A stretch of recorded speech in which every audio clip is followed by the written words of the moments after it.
Hi, my name is Muhammad bin Hazramy. My matrix number is B092210020. Firstly, I would like to express my gratitude for being given the opportunity and being able to speak in front of all of you today. So the purpose of this video is I would like to present about pressure in pipe for subject fluid mechanics. So we proceed to the introduction part. The introduction is pressure refers to the internal force exerted by a fluid within a pipe. Flow rate, on the other hand, represents the volume or amount of fluid passing through the effective cross-sectional area of a closed pipe or an open channel per unit of time. It is often referred to as instantaneous flow, indicating the rate at a particular moment in time. Now we proceed to the objective. Okay, to conduct experiment and simulation related to fluid flow, specifically in a hose pipe, to examine the changes in pressure within a hose pipe across a designated length, considering two distinct configurations. Optimizing pressure levels helps achieve efficient operation of the pipe system, balancing the pressure to meet the requirements of downstream equipment or processes can minimize energy consumption and reduce unnecessary wear on components. Investigating and diagnosing pressure-related issues such as pressure drops or surge is another objective. This involves identifying the causes of pressure variation and implementing corrective measures to restore optimal system performance. By analyzing pressure variations, it becomes possible to evaluate the performance of the pipe system and identify any inefficiencies or area of improvement. The objective involves comparing actual pressure measurements with design specification or established benchmark.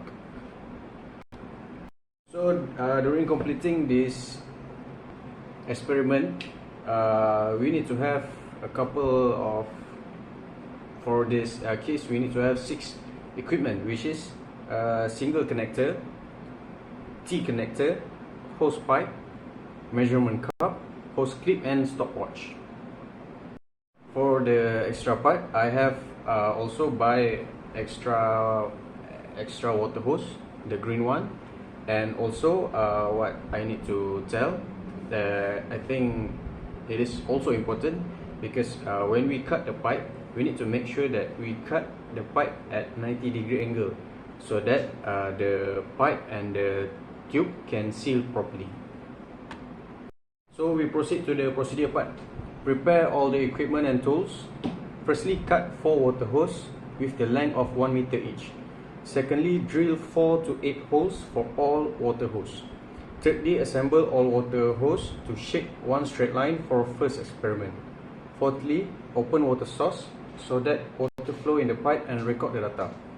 Fifthly, repeat all the steps for the second experiment and make looping sheet. Lastly, record the data and make conclusion based on findings.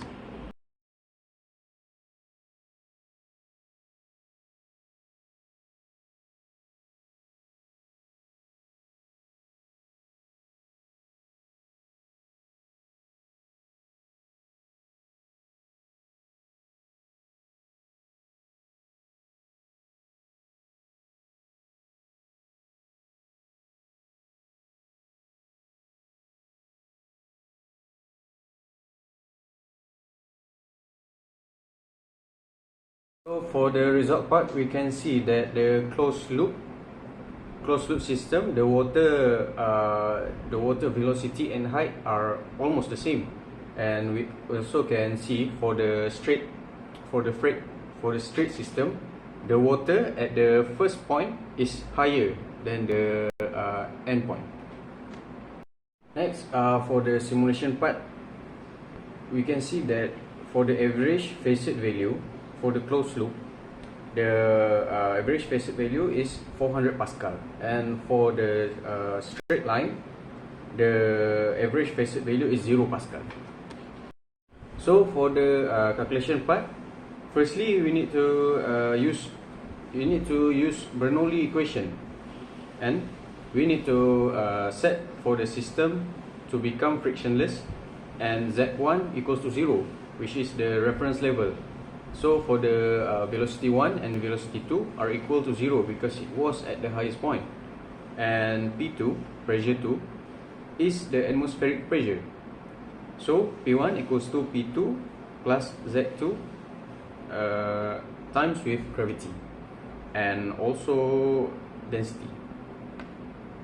So for the discussion part for the straight line system, it is ease of use, efficiency, length consideration, maintenance and storage, water conservation, and it also have limitation. Limitations is the first point are always higher, the projectile of the water is higher, and for the end point the water is lower.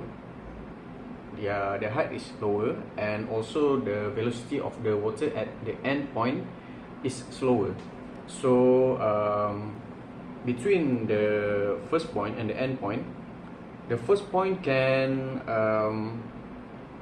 produce more water because it has higher velocity, and the end point produce less water if we compare between the first point and end point for same time.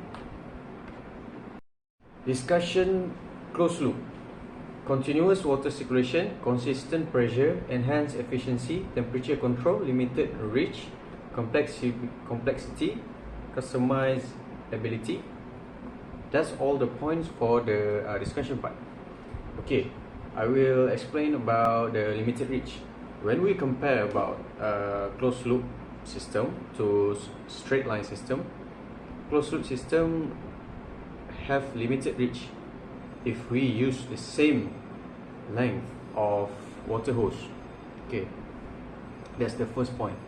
The second point is closed loop system can be used and are suitable to plan to provide water for plant that needs same amount of water, because the results from the experiment shows that every point at the closed loop produce same amount of water in volume and same amount of velocity, and also it produce same height of water.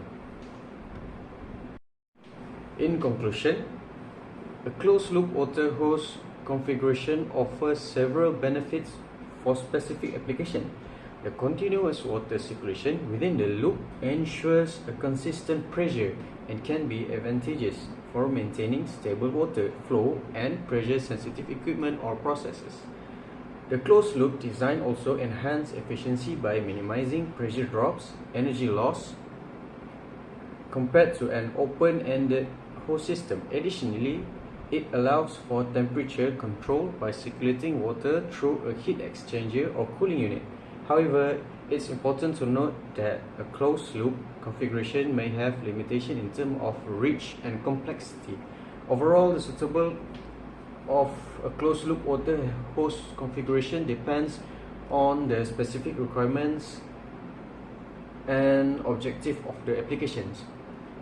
And the next conclusion for the straight line configuration offers simplicity, efficiency and flexibility for various water-related tasks. Its direct path allows for uninterrupted water flow from the source to the desired endpoint, minimizing frictional losses and pressure drops.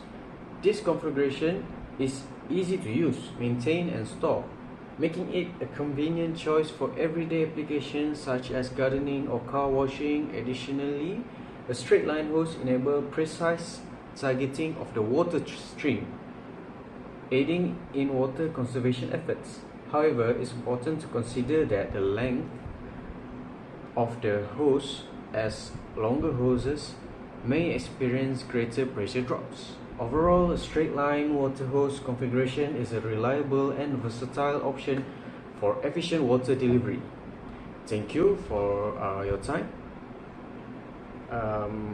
I hope that this video may help someone out there, and also I hope that I get the best mark. Thank you.